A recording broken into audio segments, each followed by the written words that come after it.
Salut, c'est Trado. Je suis content de vous retrouver pour cette analyse technique dont je pensais qu'elle ne verrait pas le jour. Je suis désolé, mais j'ai deux imprévus coup sur coup qui me sont tombés dessus, qui justifiaient à l'origine que je pense qu'il n'y aurait pas d'analyse technique, mais j'ai pas voulu vous laisser livrer à l'incertitude du marché sans y mettre mon grain de sel.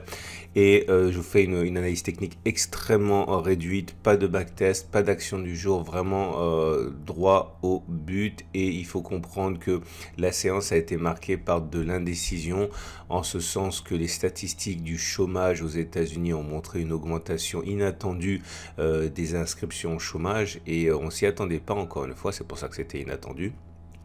Et du coup, les résultats d'entreprises qui ont été relativement satisfaisants en Europe ont été un petit peu ternis par cette nouvelle, si bien que le CAC augmente de 0,26%, mais de manière quand même, on va dire, à reculons, en perdant du terrain par rapport au plus haut, puisque on y a cru à un moment, c'était dans l'après-midi, eh bien, on a réussi à prendre quasiment 1% et à s'extraire de ce qui semble être donc une figure d'élargissement ici, vous voyez, entre les deux obliques descendantes. Donc figure d'élargissement descendante à implication haussière. Les figures d'élargissement descendante, ça veut dire que vous avez deux obliques qui descendent, mais qui ne convergent pas, qui divergent. Et ça, normalement, ça se casse plus souvent par le haut que par le bas.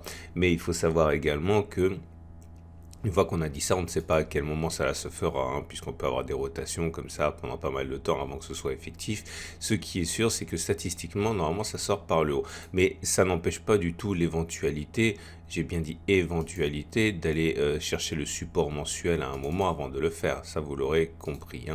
Et c'est toujours ce qui ternit un petit peu mon optimisme depuis maintenant 3 séances, c'est que vous savez que j'avais un scénario de base qui était d'aller chercher le support mensuel, pas parce que c'est une obligation. Il y a pléthore d'exemples où les cours rebondissent et font des plus hauts avant d'avoir touché un support, mais c'est simplement que quand on est analyste technique, quand on est trader, on se demande pas quand la baisse va s'arrêter, on se demande surtout quand la hausse va reprendre. Et on sait très bien que les traders et les investisseurs de moyen terme, un petit peu expérimentés, attendent cette zone pour acheter, ou je l'ai dit au moins 5 fois cette semaine, une cassure de la résistance. Donc c'est sur ces niveaux que les haussiers risquent d'entrer et de déborder les baissiers. Et entre-temps, j'ai l'impression que c'est un petit peu aléatoire.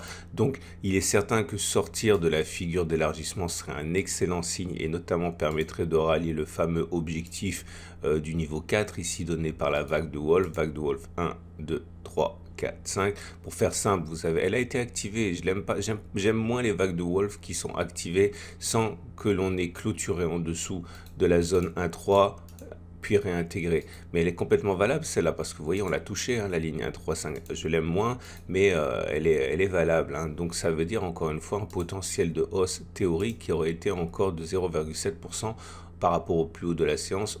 On les a pas fait. Mais c'est pas pour ça que c'est mort non plus. Vous remarquerez qu'il y a un tout petit gap qui a été ouvert ici à 6474. Alors de deux choses l'une.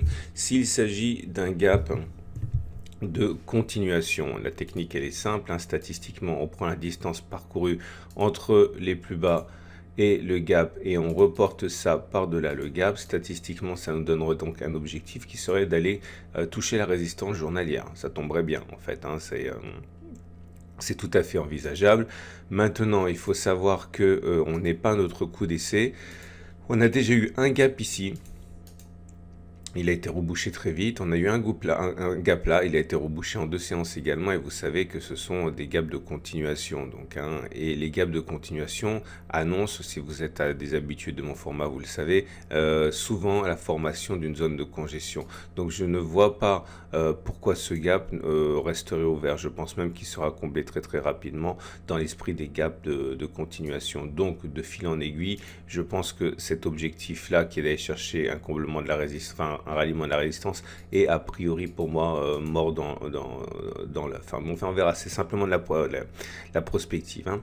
Nous avons également les... Ah oui, alors si on casse la figure d'élargissement, je le dis tout de suite parce que ça pourrait bien arriver demain, les objectifs sont d'aller chercher les points auxquels on a raccroché la partie haute du biseau. Ça tombe bien, c'est le point 4 qui justement intéresse la vague de Wolf. Enfin, vous voyez, comme tous les chemins mènent à Rome, hein, c'est quand vous maîtrisez quelque chose, généralement ça vous donne les mêmes résultats que ceux qui utilisent d'autres outils qui les maîtrisent également. On passe au chandelier japonais. Vous noterez première chose qu'on avait un harami haussier ici. Ce harami haussier a été confirmé par une bougie verte, ça forme un 3 inside up et on sait que statistiquement, on a backtesté ça. La séance suivante est une hausse. On a bien une autre hausse. Elle est molle, mais on a quand même eu 0,75% meilleur. Vous avez également les bougies Aiki-Nashi. On a vu que la bougie Aiki-Nashi d'hier était plutôt positive. Donc là, la séance du jour ne doit pas surprendre.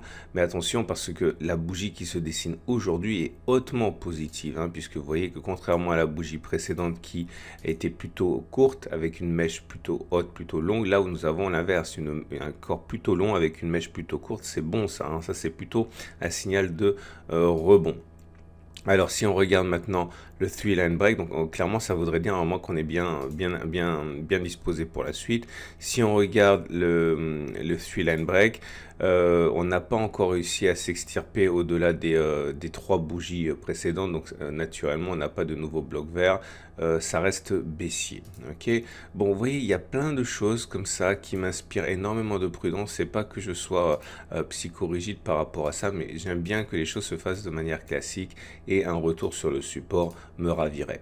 Alors, pour ne pas non plus être partial, il faut signaler justement les signaux haussiers qui ont été délivrés aujourd'hui suite au CCI qui a délivré son signal haussier hier et au stochastique également. Et encore une fois, dans ce sens, la hausse d'aujourd'hui ne doit pas surprendre. Aujourd'hui, non, c'était le MACD 0 qui a donné son signal hier. Aujourd'hui, c'est le stochastique qui repasse au-dessus de son signal. Et ça aussi, on l'a backtesté. J'ai backtesté tellement de choses que voilà, il faut un moment que vous trouviez le courage d'aller regarder les vidéos. Mais je suis toujours en travail, je vous rappelle, avec quelqu'un qui travaille sur mes screeners, mais ça demande beaucoup de travail et puis il a son propre travail lui à côté, donc ça prend du temps, ces choses.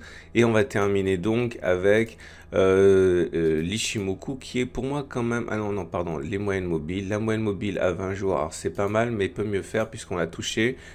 Alors c'était normal qu'on la touche, je vous rappelle, là aussi ça a été backtesté moult fois.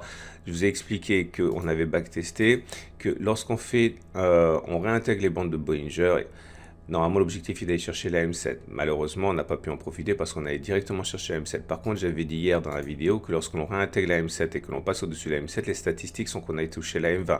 Ça a été fait. Ok, pour les traders intraday, à mon avis il y en a qui en ont profité. Et les bandes de Bollinger, ça c'est bon. Regardez la moyenne mobile à 50 jours, elle est toujours haussière, mais on est en dessous. Donc ça se détériore quand même significativement cette histoire. Attention, hein, parce que la tendance immédiate est neutre, on est au-dessus de la M7 qui descend. Par contre, la tendance générale est baissière, on est toujours en dessous de la M20 qui descend. On a également la moyenne mobile à 50 jours qui capte les cours aujourd'hui, donc la tendance de fond est neutre puisqu'on est en dessous d'une M50 qui monte. Et heureusement, la moyenne mobile à 200 jours, elle est toujours ascendante, donc c'est-à-dire que la tendance de long terme, heureusement, hein, je l'ai dit, elle est haussière.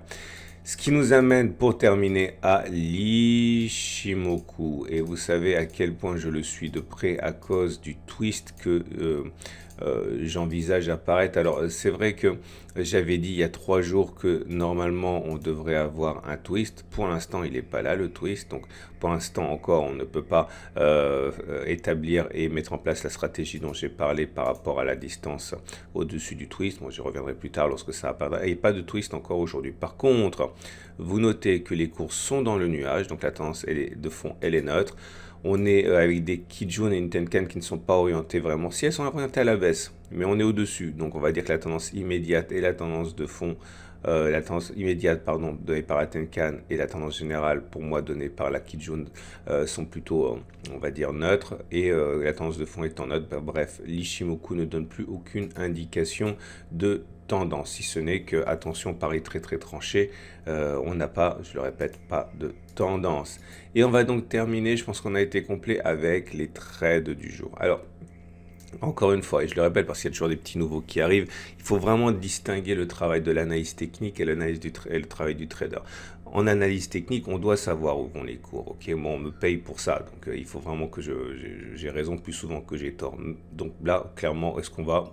J'en sais pas. Je sais pas. Il y a trop d'incertitudes. À mon avis, à mon humble avis, on va avoir une nouvelle attaque baissière, mais encore une fois, ça va se jouer à rien, sans doute à des news ou une absence de mauvaises news. Donc ça, c'est mon scénario privilégié.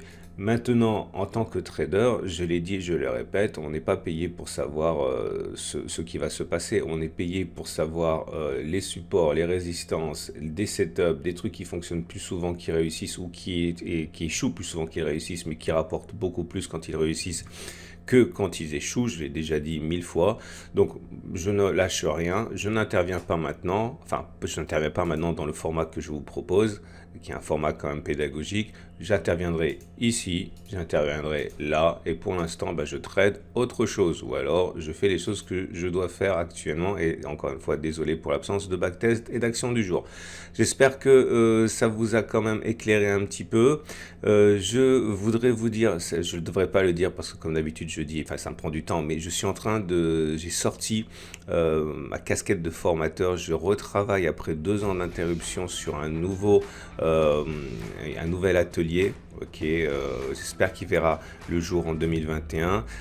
Donc ça sera comme les autres ateliers, hein. Ce seront des ateliers de 20 personnes avec sans doute entre 6 et 8 heures de travail, etc. Je suis en train, j'ai vraiment envie de le faire. Je vais vous dire, j'ai pas oublié mon rôle de formateur. Je vais commencer aujourd'hui le travail sur cette formation. Voilà. À demain pour la mise à jour.